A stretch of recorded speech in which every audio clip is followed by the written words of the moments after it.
ದೇವರ ನಾಮಕ್ಕೆ ಸ್ತೋತ್ರ. ಹಾಲೆಲೂಯಾ. ದೇವರ ನಾಮಕ್ಕೆ ಸ್ತೋತ್ರ. ಇವಾಗ ನೋಡಿ ಮುಂದೆ ಓದು.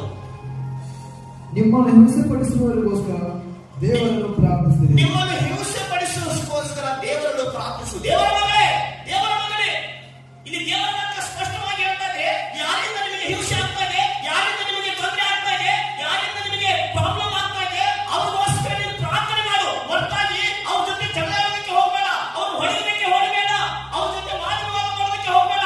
ಆ ರೀತಿ ಮಾಡುವಾಗ ನಿನ್ನ ಮೇಲೆ ಆಪತ್ತುಗಳು ಬರುತ್ತವೆ, ನೀನೇ ಲುಕ್ಸಾನ್ ಮಾಡ್ಕೊಳ್ತೀವಿ. ನಿಮಗೆ ಹಿಂಸೆ ಮಾಡುವಾಗ ಅವ್ರ ಜೊತೆ ಜಗಳಾಡಲಿಕ್ಕೆ ಹೋಗ್ಬೇಡ್ರಿ. ಅಲ್ಲಿ ನಿಮ್ಗೆ ಯಾರು ಹಿಂಸೆ ಮಾಡ್ತಾ ಇದ್ದಾರಲ್ಲ, ಯಾರಿಂದ ನಿಮಗೆ ಹಿಂಸೆ ಆಗ್ತಾ ಇದೆಯಲ್ಲ, ಆ ಹಿಂಸೆ ಆಗೋಸ್ಕೋಸ್ಕರ ಮೇಲಧಿಕಾರಿ ಹತ್ರ ಹೋಗಿ ಪ್ರಾರ್ಥನೆ ಮಾಡಿ. ಆ ಮೇಲಧಿಕಾರಿ ನೋಡ್ಕೊಳ್ತಾನೆ, ಅವರನ್ನು ಮೇಲಧಿಕಾರಿ ನೋಡ್ಕೊಳ್ತಾರೆ. ನಮ್ಗಿಂತ ಮೇಲಧಿಕಾರಿ ಇದ್ದಾರೆ, ಸರ್ವಶಕ್ತನಾದ ಯೇಸು. ಅಲ್ಲಿ ಅವನ ಹತ್ರ ಹೋಗಿ ಪ್ರಾರ್ಥನೆ ಮಾಡಿ, ಅವನ ಹತ್ರ ಹೋಗಿ ಮೊಳಕಾಲ ಹಾಕಿ. ಅವನ ಹತ್ರ ಹೋಗಿ ಮೊಳಕಾಲ ಹಾಕುವಾಗ ಆ ಮೇಲಧಿಕಾರಿ ತಾನೇ ಆಟೋಮೆಟಿಕ್ಲಿ ಯಾರಿಂದ ನಿಮಗೆ ಹಿಂಸೆ ಆಗ್ತಾ ಇದೆ, ಯಾರಿಂದ ನಿಮಗೆ ತೊಂದರೆ ಆಗ್ತಾ ಇದೆ, ಯಾರಿಂದ ನಿಮಗೆ ಕಣ್ಣೀರು ಬರ್ತಾ ಇದೆ, ಯಾರಿಂದ ನಿಮಗೆ ದುಃಖ ಆಗ್ತಾ ಇದೆ, ಅದೆಲ್ಲವನ್ನು ಸರಿ ಮಾಡಲಿಕ್ಕೆ ಶಕ್ತನಾಗಿದ್ದಾನೆ.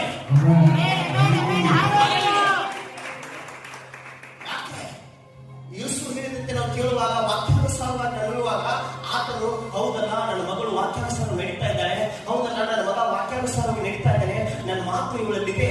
ಹಲ್ಲೆಲೂಯಾ. ಆ ಮಾತು ನಮ್ಮಲ್ಲಿ ಇರಬೇಕು. ಅದಕ್ಕೆ ಯೋಹಾನ 15ರಲ್ಲಿ ದೇವರ ವಾಕ್ಯ ಹೇಳ್ತಾ ಇದೆ.